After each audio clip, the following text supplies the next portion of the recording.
दुनिया में सक्सेस अक्सर कुछ स्पेशल लोगों के लिए सीमित लगती है, लेकिन कुछ ऐसे लोग भी होते हैं जो अपनी सिचुएशन से ऊपर उठकर कामयाबी हासिल करते हैं। ये कहानी एक ऐसी ही महिला की है जो बचपन से ही गरीबी, अत्याचार और भेदभाव का सामना करती रही। उसकी जिंदगी इजी नहीं थी, लेकिन वो अपनी मुसीबतों से खुद को बांध कर नहीं रखना चाहती थी, बल्कि उसने अपने गोल तक पहुंचने के लिए इसको एक रास्ता ही बना लिया। तो चलिए हमारे साथ इस महिला की जिंदगी की यात्रा पर निकले, उनके गांव से लेकर पॉपुलर उनकी हस्ती बनने तक का सफर सुनते हैं। ये एक होप और इंस्पिरेशन की कहानी है और इंसान के जीवन की सबसे बड़े चैलेंजेस को भी पार करने की शक्ति की कहानी है। ये एक सच्चे आइकन की कहानी है जिसने अपने स्किल्स और करेज से अपनी तकदीर तक को बदल दिया। नमस्ते दोस्तों, द पॉजिटिव पाथ चैनल में आपका तहे दिल से स्वागत है। कहानी शुरू होती है 29 जनवरी 1954 से अमेरिका के एक मोस्ट पॉपुलेटेड स्टेट से जिसका नाम है मिसिसिपी, जहां पर जन्म होता है एक ऐसी बच्ची का जिसकी एक नहीं बल्कि कई पुश्ते गरीबी से जूझती आ रही थी। खाने और रहने की तो बात ही छोड़ दीजिए, आलू के बोरे पहनकर अपनी जिंदगी जी रही थी। उन्हें बेसिक नेसेसिटी के लिए भी तरसना पड़ता था। फिर एक ऐसा मोड़ आया उस बच्चे की लाइफ में जिसने उसकी जिंदगी को ही पलट कर रख दिया। आज की तारीख में वो अमेरिका की एक जानी मानी एंकर के रूप में जानी जाती है, और सिर्फ इतना ही नहीं, उसका नाम अमेरिका के वन ऑफ द मिलीनियर्स में गिना जाता है। आखिर ऐसा क्या हुआ जिसने इतना कुछ बदल दिया? जहां खाने पीने की सुविधा तक नहीं थी, वहां से सीधा ऐशो आराम वाली जिंदगी। इस कहानी में ट्विस्ट कैसे आया कि इन सभी चुनौतियों के बावजूद ये लड़की दुनिया की सबसे सफल और प्रभावशाली लोगों में से एक बन गई। उसकी कहानी चैलेंजेस, डिटर्मिनेशन और अपने आप पे भरोसे की है। ये एक कहानी है जो आपको रुलाते रुलाते आपके चेहरे पे प्यारी सी मुस्कुराहट ले आएगी। जी हाँ, हम बात कर रहे हैं द ओफ्रा विनफ्रे की, जिसने अपने करियर में काफी सफलता हासिल की है और बहुत सारा पैसा भी कमा लिया है। जो अपनी माँ के टॉर्चर से तंग आकर 13 साल की ही उम्र में घर छोड़कर भाग जाती है, लेकिन उसके बाद भी अचानक ऐसा क्या हुआ जिसने ओफ्रा का वक्त बदल कर रख दिया। तो आइए आगे जानते हैं ओफ्रा विनफ्रे की एक रोमांचक, दिल दहला देने वाली सच्ची कहानी जो आपको प्रेरित कर देगी कि लाइफ में सक्सेस होने के लिए गरीबी बिल्कुल भी एक्सक्यूज नहीं होता है। ओफ्रा के माता पिता एक अनमैरिड कपल थे जिन्होंने अर्ली एज में ही ओफ्रा को जन्म दिया।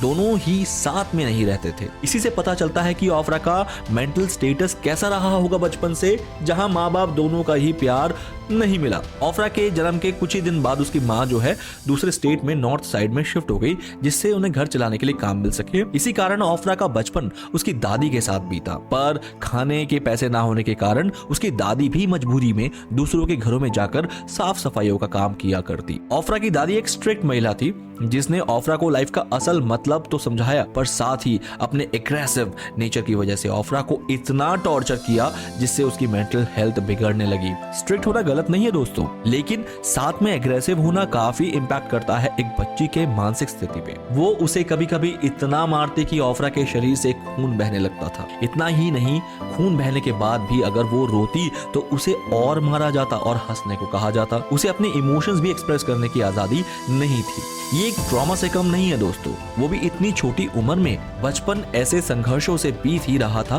कि एक दिन अचानक उसकी दादी की तबीयत बिगड़ने लगती है, जिससे ओफ्रा और भी परेशान हो जाती है कि अब वो कैसे रहेगी। ओफ्रा की दादी ने ओफ्रा को उसकी माँ के पास मिलवॉकी भेज दिया, पर वहां जाने के बाद उसने जो फेस किया वो आप सभी की आत्मा को झकझोर कर रख देगा। उसकी फैमिली में रह रहे लोग ही उसका फायदा उठाने लगे, जिसे वो अपना मानती थी वो लोग उसे अब्यूज करने लगे।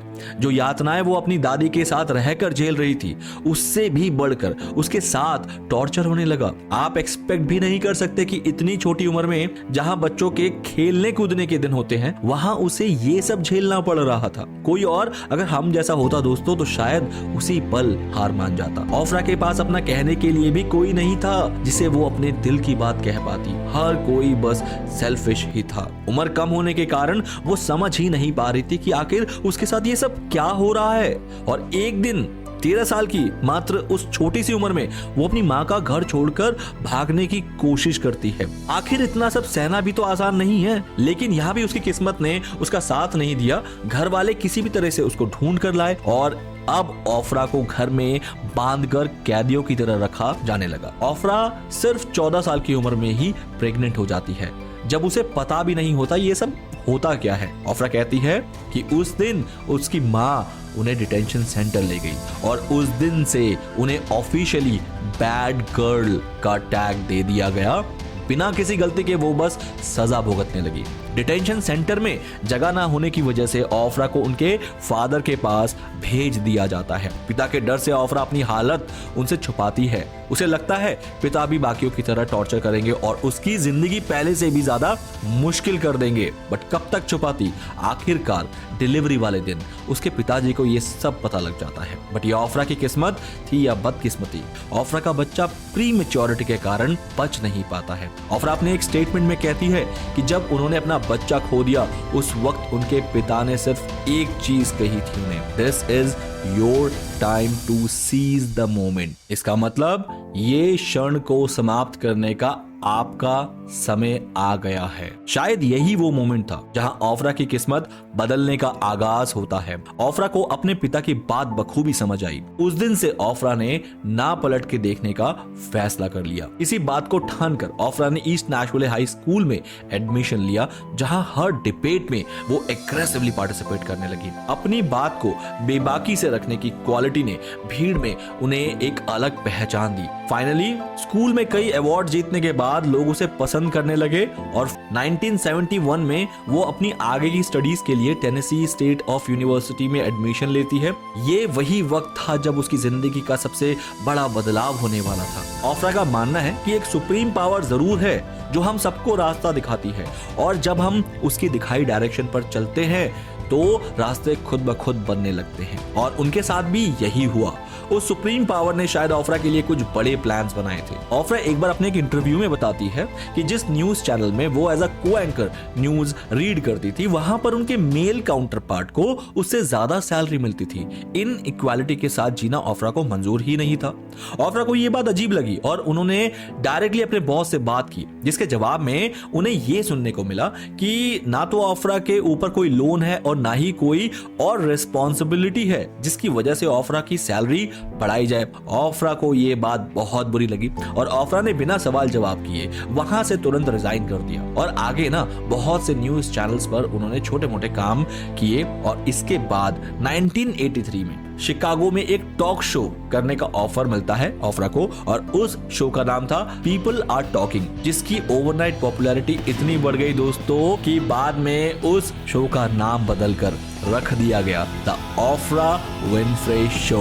ओफ्रा की लाइफ जर्नी हम सबको अपने पर्पस को पूरा करने का एक जज्बा देती है। जिंदगी में हम जब कभी भी निराश हो तो हम सभी को ये नहीं भूलना चाहिए कि वो लाइफ का एक बहुत अहम हिस्सा है, क्योंकि उस सुप्रीम पावर ने हम सबके लिए कुछ खास सोच कर रखा है। इसीलिए दोस्तों लाइफ में कभी भी निराश होकर हार नहीं मानना चाहिए। ओफ्रा ने मुश्किलों के सामने हार नहीं मानी और अपनी आवाज से लोगों को प्रेरणा दी और हिम्मत दी। उनकी मेहनत से उन्होंने असफलता को कामयाबी में बदल दिया।